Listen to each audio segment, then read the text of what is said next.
Well, thank you, Chairman Takano, and thank you, Secretary McDonough, for joining us. Thank you, man. Appreciate you being in Kansas a few weeks ago and meeting you at our VA facility in Emporia, and also very much enjoyed our phone call a few weeks ago as well. So, a couple questions. First off, on the War Stopper program, as you know, that's a priority for me. I just think it's a big opportunity to streamline cost and deliver a better supply chain for the VA. What's the state of our negotiations with the VA and DoD about VA's full participation in the War Stopper program? Yeah, so you and I have talked about this. I owe you some answers on it. I think, John, do you have an update on where our negotiations are on that? We're negotiating, but I think the issue is there's an executive order associated with this. Oh, I can't quite. If you could speak up a little bit, sir. Oh, Can you hear me now, sir? just very faintly. Here, try this. Mr. Oh, Secretary, we that's seem to better. have a little bit of a sound issue, and Mr. Mann, we'll arrest the clock here so that your time. Apparently, we're sharing a microphone here. Oh, okay, So we are we're that's much better. Yeah. All right. So we are working with DoD, but I think the larger issue there's an executive order related to this, and so we're also involved with an interdepartmental initiative that's working to provide recommendations to the administration by July 20th. And so all of these are sort of coming together. And so I think in the next month you'll see a lot of recommendations coming out associated with this, and then a projection going forward of how to interact with DoD, DHS, HHS, VA, all of those. It'll be a more comprehensive, I think, look across the government. But it's active.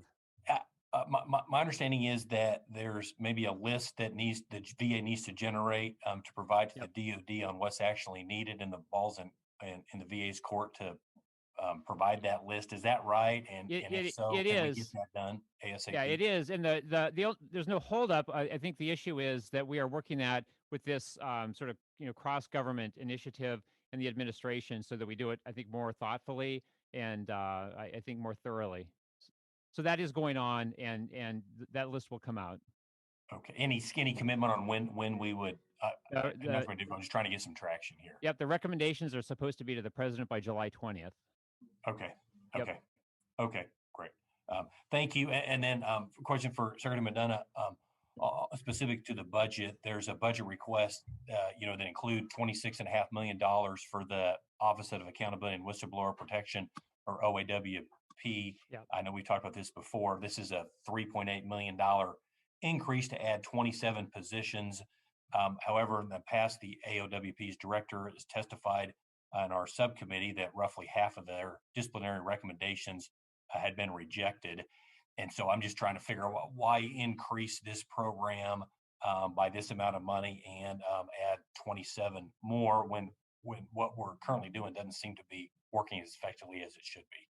Yeah, it's a very, very fair and highly logical question. So just one thing back on the other piece of business, Mr. Mann. Yep.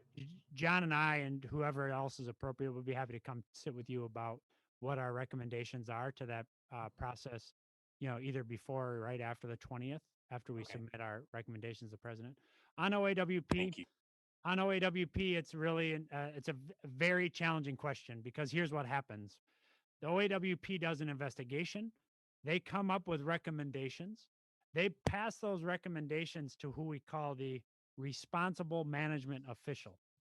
That responsible management official can choose to take some or all of those recommendations, or none. And if they take none of those recommendations, I am required to report to you all about what happened there. Why did the responsible management official not implement the recommended fixes from OAWP? I think it's obvious to me two things. One is, I hear from that office, which has not yet been fully staffed since you all enacted it several years ago, that it needs more people. I take their word for that.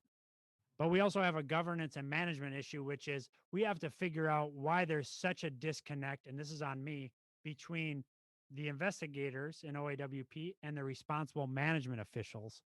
And why is it that either the recommendations aren't what the management official thinks that needed to happen, or the management officials are ignoring the recommendations. We just have to increase that oversight, and that's something that's on me and my general counsel. We're actively working this. This is one of the issues we'll address as soon as Mary Ann Donahue is in the job, which is, I hope, is later this week if she gets through the Senate. And I think your question is highly logical. It's something that is it's an aggravation to me because this is obviously required in this department. And we have to get down to it. And I hope that the next time I appear before you, you don't have to ask about it because we've addressed it. Okay, well, thank you, sir. Appreciate the time.